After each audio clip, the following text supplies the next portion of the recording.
saya beragama Muslim dan dari SD sampai SMP saya sekolah di sekolah yang beragama Katolik. Jadi saya sudah tahu mengenai agama Katolik.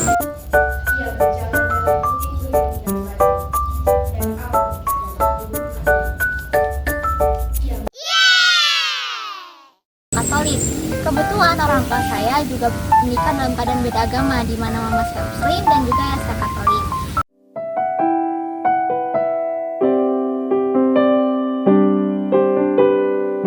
Ayah saya juga dulunya frater, jadi dia mengajarkan tentang agama Katolik.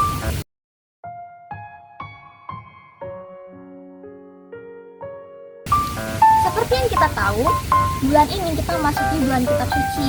SMP Frater meminta kita para muridnya untuk membawa Alkitab dari agama kita masing-masing.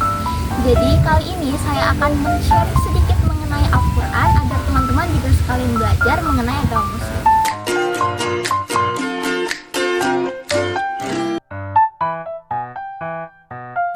Nah, Al-Quran sendiri itu memiliki 3 jenis. Yang pertama ada Al-Quran Mushaf atau Al-Quran yang full bahasa Arab.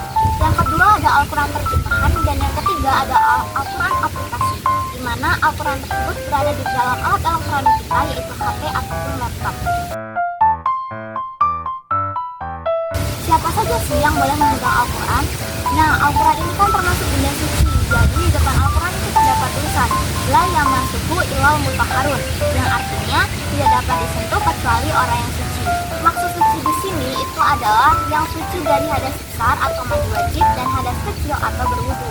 Jadi orang yang dapat memegang Al-Quran itu orang yang sudah berwudu dan setelah selesai melakukan mandi wajib. Untuk mandi wajib ini kita lakukan ketika kita yang perempuan setelah selesai menstruasi dan mungkin selesai melakukan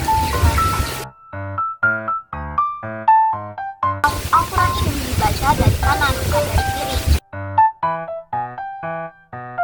Untuk orang-orang yang haid itu boleh membaca Al-Quran, namun mereka membaca Al-Quran menggunakan Al-Quran terjemahan. Mereka tidak diperkenankan untuk membaca Al-Quran di Al-Quran yang full bahasa Arab atau Al-Quran elektronik. Karena walaupun Al-Quran di elektronik itu tidak bisa kita sentuh langsung, tapi ketika kita sudah membuka aplikasi Al-Quran, alat Al-Quran tersebut sudah berubah menjadi Al-Quran. Dan untuk Al-Quran terjemahan, walaupun mereka bisa membaca di Al-Quran terjemahan, tapi mereka tidak boleh menyentuh ayat-ayatnya. Jadi mereka hanya boleh membaca tanpa menyentuh ayat-ayat.